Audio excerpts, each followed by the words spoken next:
Jadi ia perputaran waktu teh horeng keur mengejar aja lantaran nu sering kukula dicaritakeun mun jelema boga pikiran manteng nafakuran nu opat perkara bakal salamet. Hiji rezeki urang moal ku batur kajen ku kumaha. Yakinkeun eta nu urang bagian urang nunggeus aya tulisanana tertera di Lauhil Mahfuz moal ku batur. Nomor kedua amal nunggeus ditangtukeun ka urang kawajiban ka urang teu bisa digantian ku batur.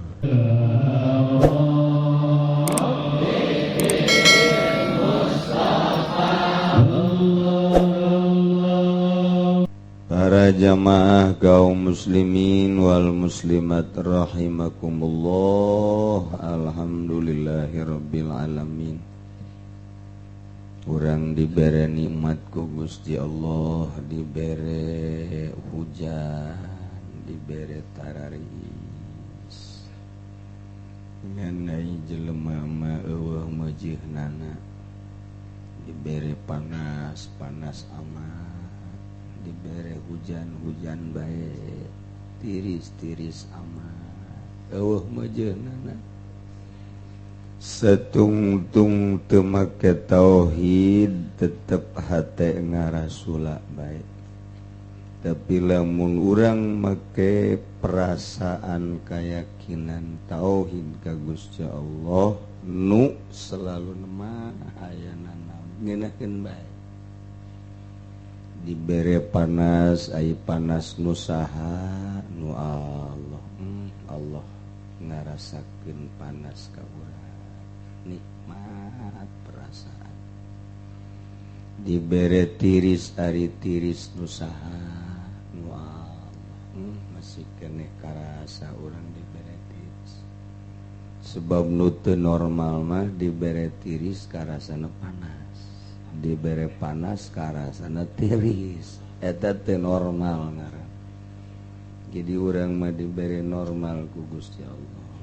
Dibere hujan ari hujan nu saha nu Allah kama maha kawasa.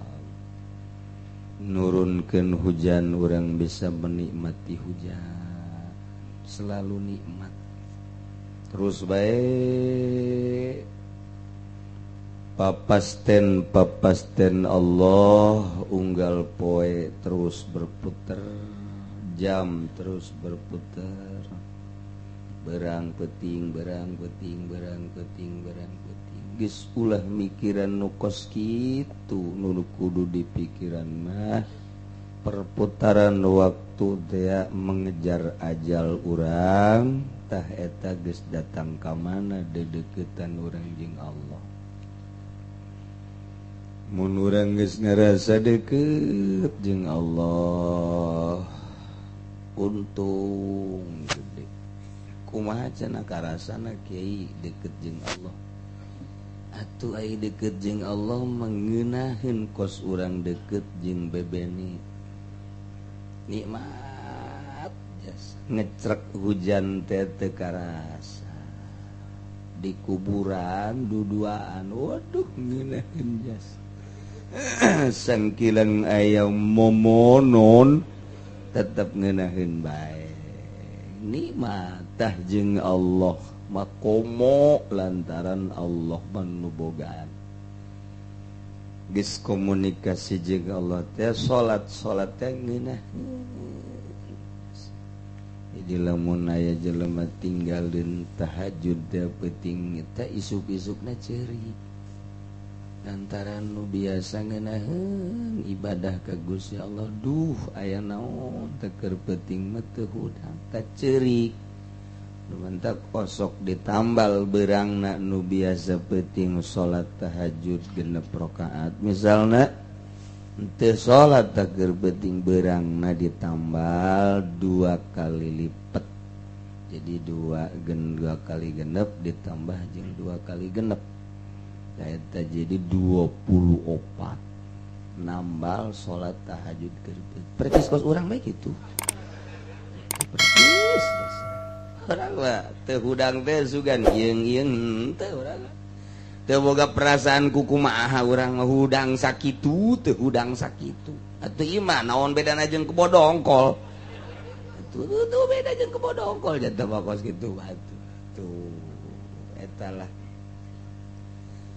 Jadi atuh nikmat deket jeung Allah maca Quran ngeunaheun maca sholawat nikmat salat ngeunaheun ngadengekeun ngaji ge ngeunaheun tiis tentrem reup malah mantepkeun urang baralik ulah diudangkeun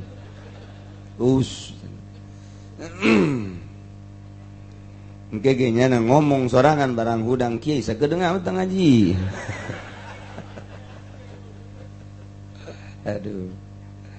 Saya jadi ieu perputaran waktu teh horeng keur mengejar ajal lantaran nu sering kukula dicaritakeun mun jelema boga pikiran manteng nafakuran nu opat perkara bakal salamet. Iji rezeki urang moal ku batur kajen ku kumaha yakinkeun eta nu urang bagian urang nu geus aya tulisanana tertera di Lauhil Mahfuz moal ku batur. Nomor kedua amal nu geus ditangtukeun ka urang kawajiban ka urang teu bisa digantian ku batur kudu ku urang bae. Nomor katilu Allah terus-terusan neulekeun urang teu pernah nundutan Allah la ta'khudhuhu sinatu wala naum teu pernah jadi urang kamana bae kadeuleu kok yakinkeun. Kemudian nomor kaopatna sing yakin bahwa ajal nungguan urang. Tah mun urang eta opat di pikiran bae ku urang di tengah-tengah diasupkeun ka sanubari urang bakalna nambah keyakinan ka Allah, nambah giat ibadah ka Gusti Allah, nambah mantap. Ieu nu mantak daek nongton TV teu asa dideleukeun ku Allah. Nu mantak kurang daek ngridit ta eta teh teu boga rasa bahwa urang keur ditungguan ajal dideleukeun ku Allah. Mun boga pikiran kieu aing ngridit sabenerna masalah ye. Duh mun isuk paeh aing kumaha? Beuh dibeulem ieu aing moal daek ngridit. Ih, pan ieu rombongan bangsa jelema paroho kabeh ieu kabeh. Ja motorna ngridit kabeh, Pak.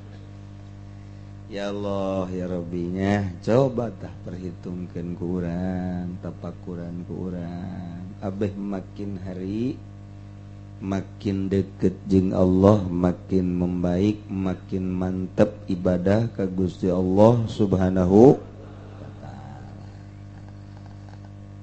Tuh ngarasula dibere sehat, hari nu boga sehat saha Gusti Allah keur dibere rasa sehat. Dibere muriang ain nu boga panyakit saha Allah. Boh ieu urang dibere deudeuh jeung nyaah ku Allah sehingga titah ngarasakeun panyakit darah tinggi. Dikurangan teu meunang ngadahar daging embe, teu meunang ngadahar sop kambing, teu meunang ngadahar jeroan, teu meunang ngadahar lauk asin, teu meunang ngadahar uyah. Padahal maning dikieukeun aing geus loba nu dilarang lah, maningan ditapakeun bae. Batur mangga hajat tapak tina daging, tina lauk, tina seges, sakalian aya panyakit aing mah tapak bae. Kitu kuduna. Iya mengendahan sial-sial tinggi awak. Aduh, jabatur nu saumur jeung aing sararehat aing kunaon dibere gering, teu jujur teu adil ya Gusti Allah. ya Gusti Allah kaing mere panyakit bae kunaon nya batur tun bare panyakit mah nya maloba duit ka dokter ge aing mah ieu sakieu susahna di bare panyakit pohara amat awas ya ku Gusti Allah je sakieu mah kotok baru diawas-awas je sak Allah teh si budak ngomong sangeunahna bae sanajan teu ngomong kerteg hati Allah mah nyaho nyahoan Allah masya Allah taye urang perbaiki eta supaya mantap je eueuh nu kaluar tina gerak Allah eueuh nu kaluar tina kudrat iradat Allah eueuh nu kaluar tina kahayang Allah eueuh kabeh teu kaluar tina kudrat iradat Allah nyaho urang lamun keur ngaji tauhid mah nyaho jasa timimiti wujud kidam bako mukhalafah lil hawadits qiyamu bi nafsi wa daniyat qudrat iradat ilmu ayat sambah hafal percaya nganu encan teh yakin eta teh ngan ilmu yakin mah sebab teu bisa diteangan ku kumaha tama pamere Allah ngan urang usaha memperbaiki diri jelema anu ngridit berarti teu percaya eta teh ngaranna teu boga kayakinan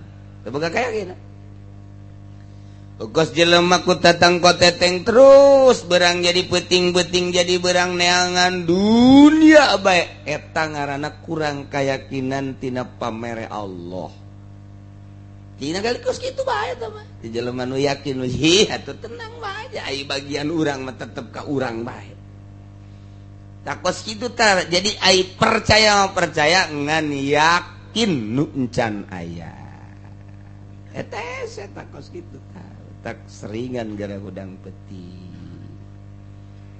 yuk bari nonton TV coba ge lain tambah yakin tambah bok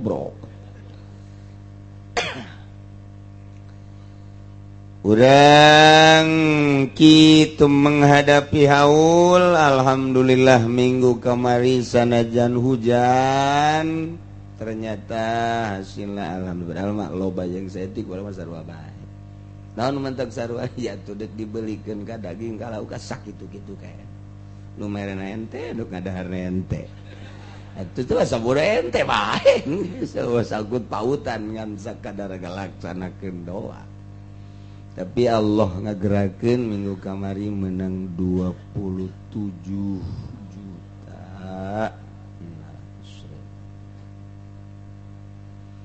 sanajan hujan kuali leuwih parah deui hujanna wallahu a'lam sabodo tapi anu geus bisik-bisik nungtun geus aya sabaraha urang teh urang Kendal hiji urang Cikarang urang Tangerang urang di urang ieu urang sekitar Pasar Kemis Kecamatan Jati aya nu geus mondok mawa ceukna ieu aya sukuan ayo bisi mau jahe bae aya sukuan ya Allah ya jadi orang putaran minggu kahiji kamari tinggal minggu ieu berarti tinggal ngitung bae 5 minggu deui lamun jadi endek ngundang keturunan Tuan Syekh Afifuddin cucu daripada Tuan Syekh Abdul Qadir Al-Jailani qaddasallahu sirrahu lamunnya bisa jeung sempet kerek aya pertemuan di Kuala Lumpur enak gitu di bulan Januari ieu bakal mengisi pengajian di Kuala Lumpur kerek datang kemudian rek diundang geus ari kabar melalui angin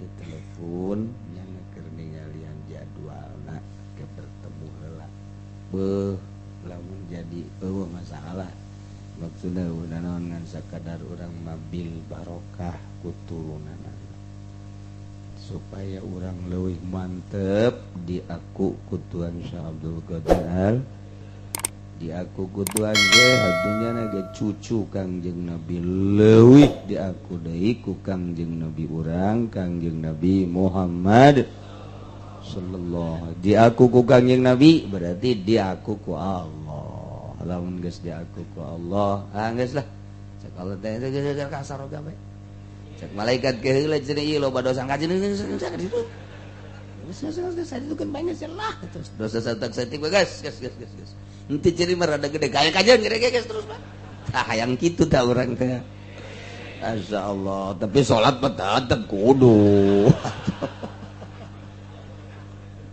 ya Allah teker cerita murah na Allah kos gitu maha murah Allah ngarizkian boro-boro anu iman nu kafir gadi rizkian murah jasa boro-boro nu sok tahajud nu molor wae gadi rizkian wae boro-boro nu sok ibadah nu mayan koprok gadi rizkian kana lah kalau di rizkian wae lanan ka perhitungan mah kumang ka bae lanan eta murahna Gusti Allah geus kamurahan Gusti Allah lain bae di dunia di akhirat bakal leuwih nampak tina 100 rahmat Allah kakarak hiji nu dikadunyakeun geus sakieu karasana ku urang 99 rahmat ke diterapkeunana jaga di akhirat ku ari hiji bae ge hiji ka maung-maung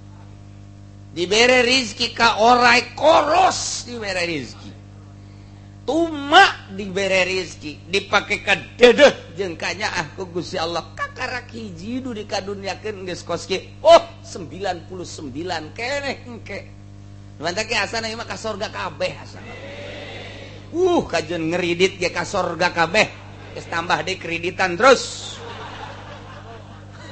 eta ngan nalika urang ngomongkeun nyebutkeun kejemna Allah boro-boro dosa ngeridit boro-boro dosa maling hiji bae ge hiji leutik nu kula sok didongengkeun teh hiji jelema ngaranna Hisan ditanya begitu geus maot kumaha pertanyaanku berbo mantep jasa di aku ku Gusti Allah ju alhamdulillah ngan teu waka menang ka surga emang kunaon kieu kula teh pan kuli panggul tah mejeuna keur manggul tah eta nyokot hiji jang nyeuhi eta teu menta ridona deui eta kula eta bakal dihisab eta doang berat cenah caknya jang nyeuhil doang atuh komo tanda tangan MM-an tamang geus lain neraka deui raka bae geus tamang ngarebekna ge meureun kumaha meureun atuh sagede ceuhil bae kitu komo maling sendal di masjid sendal kulit teh aduh eta keur carita kejemna Allah mantap galak aya di Allah nyaah aya di Allah mantap ulah ngandelkeun amal urang ka Gusti Allah mah teangan ridho Allah subhanahu wa ta'ala model kuari Gusti Allah be sebenarnya masih cenah ngaringkuk di imah tapi siang ngaji bae ngan aing nyaho rindu ka tukang uduk sia kayawan ku Gusti Allah lain ngaji sia eta masing-masing dah cek Allah bos sakitu di imahna keur mejehna anu terus hujan tapi siang bener-bener dek neangan ilmu geus lah aing pokona moal neuleuh ku kumaha mah ridho bae ka sia tak eta tah nu diarahan ku urang ridho Allahna Masya Allah karimnya moal kebel urang hirup di dunia urang neangan ridho Allah subhanahu Yemaya jelema keur dipanggul di ais ditutupan dilipat-lipat make samping gadeuleuh lantaran diborongkos diborogodot make samping di dianggap Ki Zaid eta mah jelema teh geus koit geus paeh. Ki Zaid lantaran boga permasalahan jeung eta jelema disabet bae geus ku Ki Zaid. Potong leungeunna. Waktu reaksi kabeh nu ngaisna kabeh newok ka Ki Zaid. Newok. Usulkeun kana boga hukum. Melalui polisi dibawa ke meja hijau sidang di kejaksaan. Zaid, ya Pak. Kamu telah menganiaya yang bernama Umar, betul? Ya Pak, saya ngaku. Kamu tahu tangan Ki Umar patah? Ya. Nah, dengan demikian tangan kamu pun harus dibalas kembali, harus dipotong. Nanti dulu Pak. Emang kenapa? Saya tahu itu Ki Umar udah meninggal Pak. Mati. Kenapa kamu ngatain mati? Itu kan di Borogod dia. Cak Hakim apa itu Borogod? Ternyata Hakim lebih bodoh dari saya. Nggak tahu Borogod acang. Bahasa apa itu? Kayak bahasa Urdu kedengerannya. Bahasa Inggris bukan Arab, bukan itu Borogod. Bahasa barbar Pak. Waduh, bisa dinasionalkan itu Borogod. Nah, cek kula, cek Ki Zaid teh eta wae jelema pae, geus bapae mah kan geus urusan atuh. Ku kaserangan keheul kula ka Ki Umar ya, kula teh Mas. Ternyata cek anu ngais teh Ki Bakar teh eta teh dek dibawa ka rumah sakit. Tala tuh dibungkus. Nu mantak dibungkus hujan ngecrek bego. Jadi hirup kene, lain hirup-hirup deui, hirup. Ya bohong. Sebab ku aing kadeuleut mah kos pocong di dieuna. Jadi berarti paeh teh mah kajian ku kumaha ge. Buktikan. Begitu dibuktikan bener hirup. Sial cek Ki Zaid teh atuh. Sugan aing mah paeh. Tah eta Ki Zaid menganiaya Ki Umar motongkeun leungeunna nu disangka-sangka ku Ki Zaid geus paeh ternyata hirup keneh. Nu mantak ku Ki Zaid disangka paeh lantaran diborongkos di Borogod ditutupan sakumaha nu paeh bae ternyata horenganan dengan alasan gerimis bisa dipahami bisa diterima alasan tersebut dibuktikan horenganan hirup keneh kumaha tah pacecok di meja hijau teh tetap cek Ki Zaid tama paeh cek Ki Bakar hirup cek Ki Zaid paeh hirup udah ribut di dia cek Hakim tah eta pacekcok macekcokkeun antara hirup jeung paeh di meja hakim bisa dibuktikan buktikan Ki Umarna andai kata teu bisa dibuktikan lantaran Ki Umar di rumah sakit kemudian di rumah sakit teh jauh misalnya komunikasi eueuh. Nah iya antara dua pengakuan. Satu, Ki Zaid sebagai penganiaya mengakui dengan sangkaan berat Pak bahwa nukos kitu mah paeh. Tapi cek Ki Bakar sebagai wali na hirup mana nu kudu dibenerkeun. Tah kan nukos kitu geus anggeus. Beres geus teu kudu hese beleke, hese capek neangan deui permasalahan.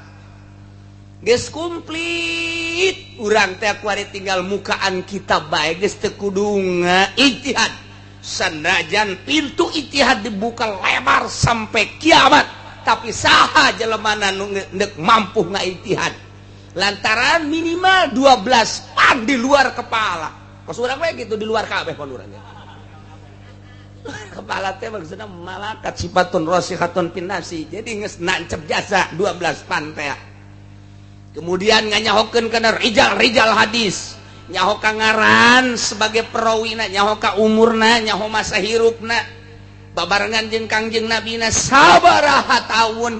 Kemudian sehari-harina kumaha manehanana loba ka pasar, loba ka kebon, apa loba jeung Kangjeng Nabi harus diketahui rawi-rawi hadis seperti eta supaya jelas riwayatna hadis nu dicaritakeun ku si eta pasti benerna jatuhlah ke kana sahih. Pan urang ge kieu ye lamun dicaritakeun ge. Weh, di dinya tadi Pasir Gadung aya nu tabrakan. bener tak bener sia neuleuh apa cenah cak satu sia cak babaturan aing ngaran si Arif si Arif dipercaya sia mah kurang esok itu Pak emang kurang go gedebul si Arif urang teh asal geus kaluar ti si Arif teh geus percaya lantaran urang teh geus sering jasa nyaho bohongna keur benerna dibohongkeun bae tak eta teh rawi hadisnya kos kitu tah urang kudu nyaho tah seluk beluk tingkahna tah eta teh geus dikitabkeun rawi tingkatan kahiji rawi tingkatan penengah rawi tingkatan terakhir rawi ula rawi wasat ausat rawi adna eta kudu nyaho lamun urang deuk ngaijtihad hadis lamun deuk urang ngaijtihad kitu Al-Qur'anul Karim eta rawi hadis bae sabaraha nyana talar hadis teh jumlahna tah eta kudu dikajahokeun ku wari deuk ijtihadan bagus sakola kakarak di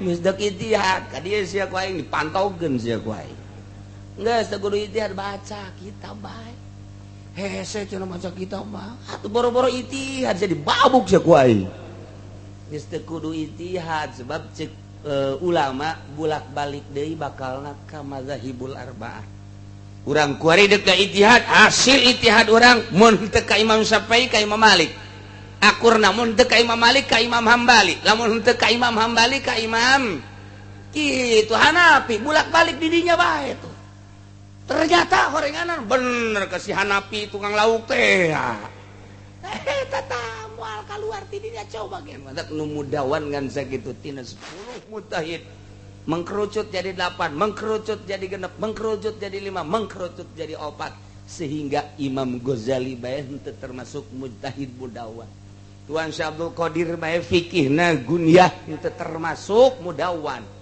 nu 4 bae kurang kumaha Imam Kusyairi ngarang kitab tapi henteu mudawan nu mudawan mah nu 4 bae disebut mazahibul arba'ah sok geura saha nu deuk ka ijtihad moal kaluar ti nu 4 nu matak geus bae atuh ulah adigung teh jeung sombong-sombong teh datang ka henteu mengakui sok sia ijtihad moal kaluar ti nu 4 cenah ayeuna mah aing mah ijtihad sorangan teu kudu usoli salatna atuh tah mah usoli mah tah kabeh di luar Imam Syafi'i mah teu usoli henteu usoli kabeh datang gek Allahu Akbar atuh jadi urang gede kitu atuh masalah masalah asal make mazhab saha gitu cenah aing mah moal kunut neuk subuh salat subuh moal kunut boro-boro kunut siapa salat teh henteu sia tuh aduh kakara kunut atuh jaman Hanafi mah teu make kunut Syafi'i mau ke kunut soteh Hanafi mah henteu dia dek lumpat ka mana coba hayu dek lumpat ka mana masya Allah kari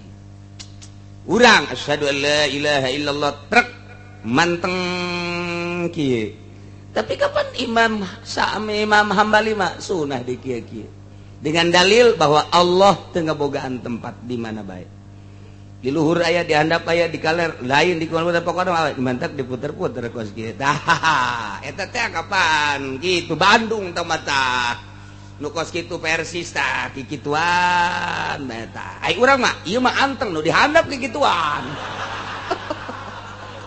tah mah teu asup mazhab kos kitu mah aduh masya Allah aya utek-utekan eta teu beres biasa ngaku bae sapeng utek-utekan